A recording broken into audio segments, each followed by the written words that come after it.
नमस्ते दोस्तों, वेलकम है आपका करियर कैनवस पर, जहां मिलती है आपको इंटरेस्टिंग और यूजफुल इंफॉर्मेशन सिंपल और शॉर्ट स्टाइल में। अगर आप नए हो तो सब्सक्राइब करना ना भूलना और बेल आइकॉन जरूर दबाओ ताकि कोई भी अमेजिंग अपडेट मिस ना हो जाए। तो आइए आरंभ करते हैं। प्रिय विद्यार्थियों, जरा अपनी आंखें बंद करो और इमेजिन करो एक ऐसा समय जब चारों तरफ घने जंगल थे, ऊंचे ऊंचे पेड़, ठंडी हवा, पक्षियों की मधुर आवाज और उन जंगलों के बीच छोटे छोटे गांव जहां लोग प्रकृति के साथ हार्मनी में रहते थे। उनके लिए जंगल सिर्फ पेड़ पौधों का समूह नहीं थे, बल्कि उनका घर, उनकी पहचान और उनका जीवन थे। जंगल उन्हें खाना देते थे, दवाइयां देते थे और सबसे महत्वपूर्ण, उन्हें जीने का तरीका सिखाते थे। लेकिन फिर एक समय आया जब कॉलोनियल पावर्स जैसे ब्रिटिश एम्पायर ने इन जंगलों को अलग नजर से देखना शुरू किया। उनके लिए जंगल अब जीवन नहीं बल्कि रिसोर्स बन गए, एक ऐसा रिसोर्स जिससे प्रॉफिट कमाया जा सकता था। उन्होंने फॉरेस्ट्स को कंट्रोल करना शुरू किया, स्ट्रिक्ट लॉज बनाए और टिम्बर एक्सट्रैक्शन को बढ़ावा दिया। धीरे धीरे जो जंगल कभी जीवन का आधार थे, वे इंडस्ट्री और एम्पायर की जरूरतों के लिए इस्तेमाल होने लगे। पेड़ों को काटा जाने लगा और जंगलों को खाली किया जाने लगा। इससे न सिर्फ एनवायरनमेंट प्रभावित हुआ, बल्कि उन लोगों का जीवन भी बदल गया जो पीढ़ियों से जंगलों पर डिपेंड थे। ये कहानी सिर्फ जंगलों की नहीं है, ये कहानी है बदलाव की, एक्सप्लॉयटेशन की और उस स्ट्रगल की जो लोगों ने अपने अधिकारों के लिए किया। आज हम इस चैप्टर में समझेंगे कि कैसे कॉलोनियलिज्म ने फॉरेस्ट्स और सोसाइटी दोनों को बदल दिया और क्यों ये टॉपिक आज भी इतना इम्पोर्टेंट है। अब बच्चों, इमेजिन करो उस गांव को जहां लोग हर सुबह जंगल की ओर जाते थे, लेकिन किसी लालच से नहीं बल्कि जरूरत से। जंगल उनके लिए एक सुपरमार्केट नहीं था, बल्कि एक लाइफलाइन था। वहां से वे रूट्स, फ्रूट्स और हनी लाते थे जो उनका खाना बनता था। कोई बीमार होता तो वही जंगल उनकी मेडिसिन बन जाता था, हर्ब्स और प्लांट्स से इलाज होता था। उनका लाइवलीहुड भी जंगल से ही जुड़ा था। वे फॉरेस्ट प्रोड्यूस को इकट्ठा करके मार्केट में बेचते थे और अपनी रोजी रोटी कमाते थे। लेकिन सबसे खास बात यह थी कि उनका जंगल से रिश्ता सिर्फ इकोनॉमिक नहीं था, वो इमोशनल और स्पिरिचुअल भी था। जंगल उनके फेस्टिवल्स का हिस्सा थे, उनकी पूजा का स्थान थे और उनकी आइडेंटिटी का आधार थे। फॉरेस्ट सिर्फ इंसानों के लिए ही नहीं बल्कि हजारों स्पीशीज के लिए भी घर थे। एक ही क्षेत्र में सैकड़ों प्रकार के प्लांट्स और एनिमल्स पाए जाते थे, जिसे हम बायोडाइवर्सिटी कहते हैं। ये बायोडाइवर्सिटी नेचर का बैलेंस बनाए रखती थी, हवा को साफ रखती थी, बारिश को रेगुलेट करती थी और क्लाइमेट को स्टेबल बनाए रखती थी। सोचो, अगर जंगल न हो तो न सिर्फ इंसानों का जीवन मुश्किल हो जाएगा, बल्कि पूरी पृथ्वी का इकोलॉजिकल बैलेंस भी बिगड़ जाएगा। यही कारण है कि फॉरेस्ट्स को हमेशा से जीवन का आधार माना गया है। लेकिन जब कॉलोनियल रूल आया तो इस इंपॉर्टेंस को इग्नोर कर दिया गया। जंगल अब सिर्फ रिसोर्सेज बन गए और यही से शुरू हुई एक बड़ी समस्या जिसका असर आज तक दिखाई देता है। अब कहानी एक मोड़ लेती है विद्यार्थियों। इमेजिन करो कि वही घना जंगल जो कभी जीवन से भरा हुआ था, धीरे धीरे खाली होने लगता है। पेड़ों की जगह अब सूखी जमीन दिखाई देने लगती है। यही है डिफोरेस्टेशन, यानी बड़े पैमाने पर जंगलों का कटना। पहले भी पेड़ काटे जाते थे, लेकिन कॉलोनियल पीरियड में यह एक प्लान्ड और सिस्टमैटिक प्रोसेस बन गया। कॉलोनाइजर्स का माइंडसेट अलग था। वे जंगलों को वेस्टलैंड मानते थे, यानी ऐसी जमीन जो किसी काम की नहीं है।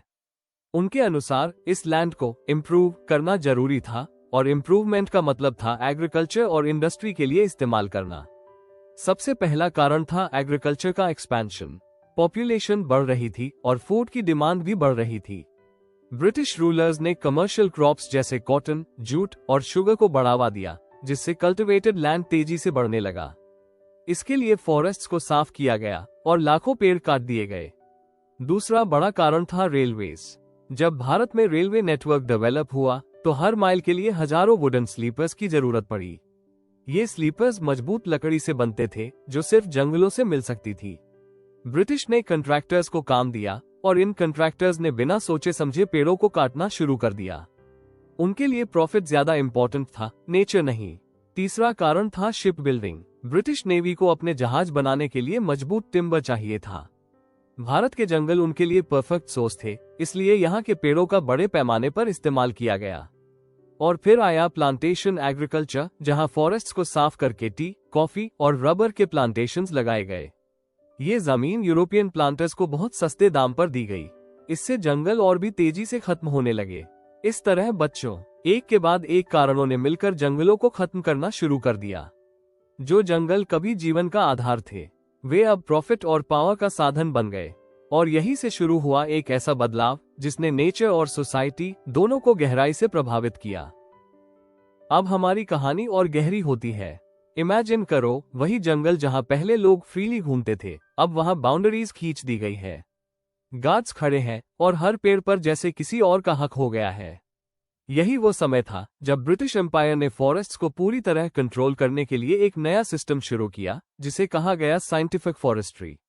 साइंटिफिक फॉरेस्ट्री का मतलब था कि जंगल अब नेचुरल तरीके से नहीं, बल्कि एक प्लान सिस्टम के तहत चलाए जाएंगे। पेड़ों को कंट्रोल तरीके से काटा जाएगा और उनकी जगह एक ही टाइप के पेड़ सीधी लाइंस में लगाए जाएंगे। अब जंगल का उद्देश्य नेचर को बचाना नहीं था, बल्कि कमर्शियल टिम्बर प्रोडक्शन को बढ़ाना था, ताकि इंडस्ट्रीज और रेलवेज को लगातार लकड़ी मिलती रहे। इस सिस्टम को मजबूत करने के लिए 1864 में इंडियन फॉरेस्ट सर्विस बनाई गई और फिर 1865, 1878 और 1927 में फॉरेस्ट एक्ट्स लागू किए गए। इन लॉज ने जंगलों को पूरी तरह गवर्नमेंट के कंट्रोल में ला दिया।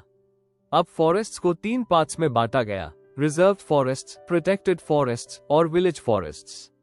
रिजर्व्ड फॉरेस्ट सबसे स्ट्रिक्ट थे, जहां लोकल पीपल की एंट्री भी ऑलमोस्ट बैन था। प्रोटेक्टेड फॉरेस्ट्स में थोड़ा बहुत यूज अलाउड था और विलेज फॉरेस्ट्स में कुछ कम्युनिटी राइट्स दिए गए, लेकिन वह भी लिमिटेड थे। सोचो बच्चों, जो जंगल कभी लोगों का घर थे, अब वही जगह उनके लिए रिस्ट्रिक्टेड एरिया बन गई। रिजर्व्ड फॉरेस्ट्स ने लोगों की जिंदगी को सबसे ज्यादा मुश्किल बना दिया, क्योंकि वहां से उनका हर अधिकार छीन लिया गया। इस तरह कमर्शियल फॉरेस्ट्री ने जंगलों को नेचर से हटाकर प्रॉफिट की मशीन बना दिया, और यही बदलाव आगे चलकर लोगों के जीवन में बहुत बड़ा संकट लेकर आया। अब विद्यार्थियों, कहानी का सबसे दर्दनाक हिस्सा शुरू होता है। इमेजिन करो उस परिवार को जो पीढ़ियों से जंगल में रह रहा था, लेकिन अचानक एक दिन उसे बताया जाता है कि अब ये जंगल उसका नहीं है। कॉलोनियल पॉलिसीज ने फॉरेस्ट ड्वेलर्स के जीवन को पूरी तरह बदल दिया। सबसे पहला असर था लॉस ऑफ राइट्स। लोगों को लकड़ी काटने, कैटल ग्रेजिंग करने, हंटिंग करने और फॉरेस्ट प्रोड्यूस कलेक्ट करने से रोक दिया गया। सोचो, जो काम वे रोज करते थे वही अब इल्लीगल हो गया। उनका नॉर्मल जीवन एक क्राइम बन गया। इसके बाद शुरू हुआ हरासमेंट और एक्सप्लॉयटेशन। फॉरेस्ट गार्ड्स लोगों से ब्राइब मांगते थे। अगर कोई लकड़ी लाता पकड़ा जाता तो उसे पनिश किया जाता। कई बार लोग मजबूरी में चोरी करने लगे, क्योंकि उनके पास कोई और ऑप्शन नहीं था। सबसे ज्यादा परेशानी महिलाओं को हुई, जो फ्यूल वुड कलेक्ट करने जंगल जाती थी और रास्ते में उन्हें डर और अपमान का सामना करना पड़ता था। लेकिन सबसे बड़ा अन्याय तब हुआ जब कुछ कम्युनिटीज को क्रिमिनल ट्राइब्स घोषित कर दिया गया, यानी उन्हें जन्म से ही क्रिमिनल मान लिया गया। उन्हें उनके ट्रेडिशनल लाइफस्टाइल से हटाकर फैक्ट्रीज, माइंस और प्लांटेशंस में काम करने के लिए मजबूर किया गया। उनकी पहचान, उनका सम्मान, सब कुछ छीन लिया गया। और फिर आया शिफ्टिंग कल्टीवेशन का मुद्दा, जिसे जूम फार्मिंग भी कहते हैं। इसमें लोग जंगल का एक हिस्सा साफ करते थे, कुछ साल क्रॉप्स उगाते थे, फिर उसे छोड़कर दूसरे हिस्से में चले जाते थे, ताकि जमीन फिर से फर्टाइल हो सके। यह एक सस्टेनेबल प्रैक्टिस थी, लेकिन कॉलोनाइजर्स ने इसे हार्मफुल बताया, क्योंकि इससे उन्हें टैक्स कलेक्ट करने में डिफिकल्टी होती थी। इसलिए इस प्रैक्टिस को बैन कर दिया गया। लोगों को उनके घरों से हटाया गया और उनकी जमीन उनसे छीन ली गई। इससे गुस्सा बढ़ा और कई जगह रिबेलियंस भी हुए। बच्चों, सोचो, जब किसी इंसान से उसका घर, उसका काम और उसकी पहचान सब छीन ली जाए, तो उसके अंदर कितना दर्द और गुस्सा होगा। यही कॉलोनियल रूल की सबसे बड़ी सच्चाई थी, जहां डेवलपमेंट के नाम पर लोगों का जीवन बर्बाद कर दिया गया। अब कहानी का एक और पहलू समझते हैं बच्चों, जो जंगल और वाइल्ड लाइफ से जुड़ा है। पहले के समय में हंटिंग एक लाइवलीहुड एक्टिविटी थी।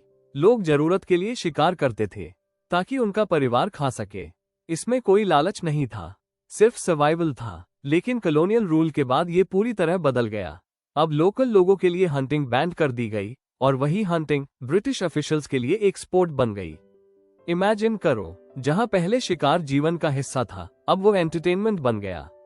ब्रिटिश एम्पायर के ऑफिशियल्स को इनकरेज किया गया कि वे ज्यादा से ज्यादा एनिमल्स का शिकार करें।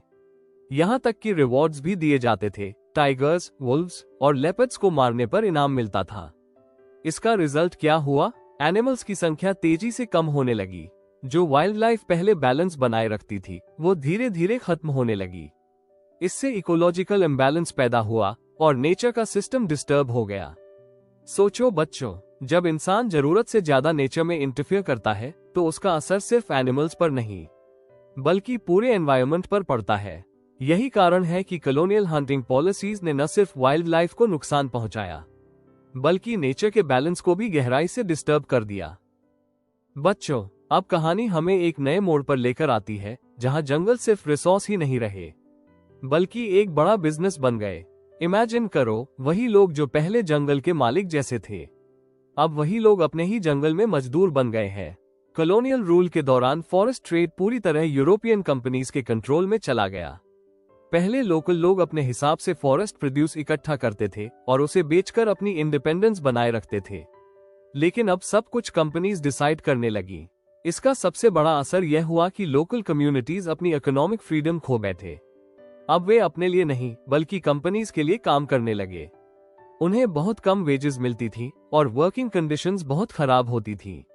सोचो बच्चों, दिन भर कठिन मेहनत करना लेकिन बदले में इतना कम मिलना कि बेसिक नीड्स भी पूरी न हो सके। ये कितनी बड़ी इनजस्टिस थी। कई वर्कर्स को प्लांटेशंस और इंडस्ट्रीज में काम करने के लिए दूर दूर भेज दिया जाता था, जहां से वे अपने घर वापस भी नहीं जा पाते थे। इसका एक बड़ा एग्जाम्पल है असम के टी प्लांटेशंस। वहां वर्कर्स को जंगलों से लाकर काम पर लगाया गया, लेकिन उनकी जिंदगी एक तरह की कैप्टिविटी बन गई। वे अपने परिवार से दूर कठिन कंडीशंस में काम करते रहे, बिना किसी फ्रीडम के। इस तरह बच्चों, कॉलोनियल ट्रेड सिस्टम ने लोगों को उनके अपने रिसोर्सेज से अलग कर दिया और उन्हें एक ऐसे सिस्टम में डाल दिया जहां वे सिर्फ लेबर बनकर रह गए। अब बच्चों, जब अन्याय बहुत बढ़ जाता है तो रेजिस्टेंस पैदा होता है और हमारी कहानी में भी यही हुआ। इमेजिन करो बस्टर का एक इलाका जहां लोग अपने अधिकारों के लिए खड़े हो गए। 1910 में बस्टर में एक बड़ा रिबेलियन हुआ। इसके पीछे कई कारण थे। फॉरेस्ट रिजर्वेशन, ट्रेडिशनल प्रैक्टिसेस पर ban, forced labour, high taxes और फैमिन। लोगों का जीवन इतना कठिन हो गया था कि अब उनके पास लड़ने के अलावा कोई ऑप्शन नहीं बचा था। गांव के लोग एकजुट हुए। उन्होंने कॉलोनियल इंस्टीट्यूशंस पर हमला किया। ये सिर्फ एक फाइट नहीं थी बल्कि अपने अधिकारों और सम्मान के लिए एक स्ट्रगल था।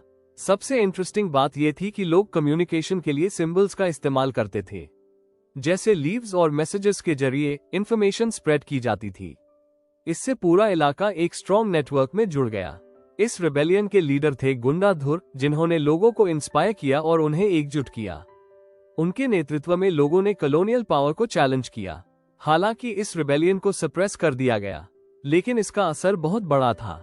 सरकार को अपनी पॉलिसीज में बदलाव करना पड़ा और फॉरेस्ट रिजर्वेशन को कुछ हद तक कम किया गया। बच्चों, ये घटना हमें सिखाती है कि जब लोग अपने अधिकारों के लिए खड़े होते हैं तो वे बड़े से बड़े सिस्टम को भी चैलेंज कर सकते हैं। ये रिबेलियन ट्राइबल कम्युनिटीज की स्ट्रेंथ और करेज का एक पावरफुल एग्जाम्पल है।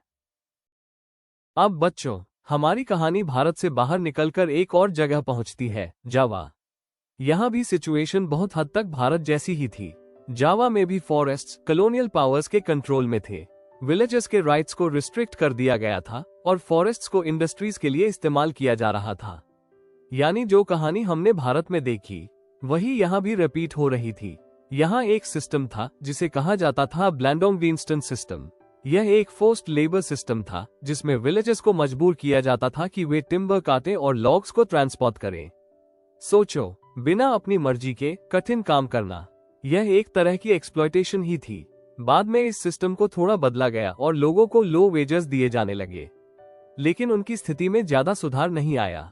वे अब भी स्ट्रगल कर रहे थे। लेकिन बच्चों, हर जगह की तरह यहाँ भी रेजिस्टेंस हुआ। जावा में एक मूवमेंट शुरू हुआ जिसे कहा गया समम मूवमेंट। इसके लीडर थे सुरोंटिको समम। इस मूवमेंट की खास बात यह थी कि यह पीसफुल रेजिस्टेंस था। लोगों ने हिंसा का रास्ता नहीं चुना, बल्कि उन्होंने टैक्स देने से मना कर दिया, फोर्स्ड लेबर को रिफ्यूज किया और कॉलोनियल रूल्स को साइलेंटली चैलेंज किया। यह एक पावरफुल मैसेज था कि रेजिस्टेंस हमेशा वायलेंस से नहीं होता, कभी कभी शांति से भी बड़े बदलाव लाए जा सकते हैं। जावा की यह कहानी हमें दिखाती है कि कॉलोनियलिज्म सिर्फ एक देश की समस्या नहीं थी, बल्कि यह एक ग्लोबल इशू था जिसने कई सोसाइटीज और एनवायरमेंट्स को प्रभावित किया। और सबसे इम्पोर्टेंट बात, चाहे भारत हो या जावा, लोगों ने अपने अधिकारों के लिए हमेशा आवाज उठाई। यही हिस्ट्री हमें सिखाती है कि इनजस्टिस चाहे कहीं भी हो, रेजिस्टेंस हमेशा पैदा होता है। अब हमारी कहानी एक ऐसे समय में पहुंचती है जब पूरी दुनिया युद्ध की आग में जल रही थी। इमेजिन करो, वर्ल्ड वॉर 1 और वर्ल्ड वॉर 2 जैसे बड़े वॉर्स चल रहे हैं, और इन वॉर्स का असर सिर्फ इंसानों पर ही नहीं बल्कि फॉरेस्ट्स पर भी पड़ रहा है। इन वॉर्स के दौरान फॉरेस्ट्स को तेजी से काटा गया क्योंकि टिम्बर की डिमांड अचानक बहुत बढ़ गई थी। मिलिट्री को शिप्स बनाने थे, कैंप्स बनाने थे, रेलवेज चलानी थी और हर जगह लकड़ी की जरूरत थी। अब सोचो बच्चों, जब सर्वाइवल का सवाल हो तो लोग एनवायरनमेंट के बारे में कम सोचते हैं। यही हुआ इन वॉर्स के दौरान। फॉरेस्ट कंजर्वेशन पूरी तरह इग्नोर कर दिया गया और पेड़ों को बिना किसी प्लानिंग के काटा जाने लगा। इसका रिजल्ट ये हुआ कि फॉरेस्ट्स का मैसिव डिस्ट्रक्शन हुआ। जो जंगल पहले ही कॉलोनियल पॉलिसीज से कमजोर हो चुके थे, वे अब और तेजी से खत्म होने लगे। ये हमें एक इम्पोर्टेंट लेसन देता है कि जब भी इंसान सिर्फ अपनी जरूरतों को प्रायोरिटी देता है और नेचर को इग्नोर करता है तो उसका नुकसान बहुत बड़ा होता है। अब बच्चों, कहानी का आखिरी मोड़ आता है जहां एक नई सोच जन्म लेती है। इमेजिन करो, 1980 के बाद लोग धीरे धीरे समझने लगे कि अगर फॉरेस्ट्स को इसी तरह एक्सप्लॉइट किया गया तो एक दिन सब कुछ खत्म हो जाएगा। अब फोकस चेंज हुआ, प्रॉफिट से हटकर कंजर्वेशन की ओर। लोगों ने ये रिकॉग्नाइज किया कि फॉरेस्ट्स को बचाने के लिए सिर्फ सरकार नहीं बल्कि लोकल कम्युनिटीज की भी जरूरत है। अब कम्युनिटी पार्टिसिपेशन बढ़ने लगा। विलेजर्स खुद फॉरेस्ट्स की प्रोटेक्शन में शामिल हुए। कई जगह सेक्रेड ग्रोव्स को बचाया गया जहां लोग नेचर को सेक्रेड मानकर उसकी रक्षा करते थे। सस्टेनेबल फॉरेस्ट मैनेजमेंट का कॉन्सेप्ट आया जिसमें फॉरेस्ट्स का यूज इस तरह किया जाता है कि फ्यूचर जनरेशंस भी उसका बेनिफिट ले सके। अब एक नई एनवायरमेंटल पर्सपेक्टिव सामने आए जिसमें डेवलपमेंट और एनवायरनमेंट के बीच कॉन्फ्लिक्ट को समझा गया। लोगों ने रियलाइज किया कि सिर्फ डेवलपमेंट के पीछे भागना सही नहीं है अगर उससे नेचर को नुकसान हो रहा है। अब बायोडाइवर्सिटी की इंपॉर्टेंस समझी गई, लोकल नॉलेज को वैल्यू दिया गया और यह माना गया कि फॉरेस्ट कम्युनिटीज को इग्नोर करके फॉरेस्ट्स को मैनेज नहीं किया जा सकता। इकोलॉजिस्ट्स ने भी यह आर्ग्यू किया कि फॉरेस्ट्स को सिर्फ प्रॉफिट के लिए मैनेज करना गलत है क्योंकि फॉरेस्ट सिर्फ रिसोर्स नहीं बल्कि एक लिविंग सिस्टम है। इस तरह बच्चों, धीरे धीरे सोसाइटी ने अपनी गलती को समझा और फॉरेस्ट्स के साथ एक बैलेंस्ड रिलेशनशिप बनाने की कोशिश शुरू की। तो विद्यार्थियों, अब जब हम पूरी कहानी को पीछे मुड़कर देखते हैं तो हमें एक गहरी सच्चाई समझ आती है। कॉलोनियल पीरियड में फॉरेस्ट्स को सिर्फ रेवेन्यू का सोर्स बना दिया गया और इसी कारण डिफॉरेस्टेशन बढ़ा, बायोडाइवर्सिटी खत्म हुई और नेचर का बैलेंस बिगड़ गया। लेकिन सबसे ज्यादा नुकसान उन फॉरेस्ट कम्युनिटीज को हुआ जिनका जीवन जंगलों से जुड़ा हुआ था। उनके राइट्स छीन लिए गए, उनका लाइवलीहुड खत्म हो गया और उन्हें अपने ही घर से दूर कर दिया गया। फिर भी उन्होंने हार नहीं मानी। उन्होंने रेजिस्टेंस किया, रिबेलियंस किए और ये दिखाया कि उनका कनेक्शन फॉरेस्ट से कितना गहरा था। आज के समय में हम ये समझ चुके हैं कि फॉरेस्ट्स को बचाना कितना जरूरी है। अब हम सस्टेनेबल डेवलपमेंट की बात करते हैं, जहां डेवलपमेंट और एनवायरनमेंट दोनों को साथ लेकर चला जाता है। ये चैप्टर हमें सिखाता है कि अगर हम हिस्ट्री से सीखें तो हम फ्यूचर को बेहतर बना सकते हैं। याद रखो बच्चों, फॉरेस्ट सिर्फ पेड़ नहीं है, वे जीवन है, संस्कृति है और हमारी जिम्मेदारी है। अगर हम उन्हें बचाएंगे तो वे हमें बचाएंगे। Thank you. अगर वीडियो पसंद आया हो तो एक लाइक जरूर कर देना और कमेंट में बताओ आपका क्या थॉट है। चैनल को सब्सक्राइब करो और शेयर करो अपने दोस्तों के साथ। नॉलेज बढ़ाओ फन के साथ। मिलते हैं नेक्स्ट वीडियो में, तब तक के लिए stay curious and keep learning and follow the career canvas, freedom to dream big.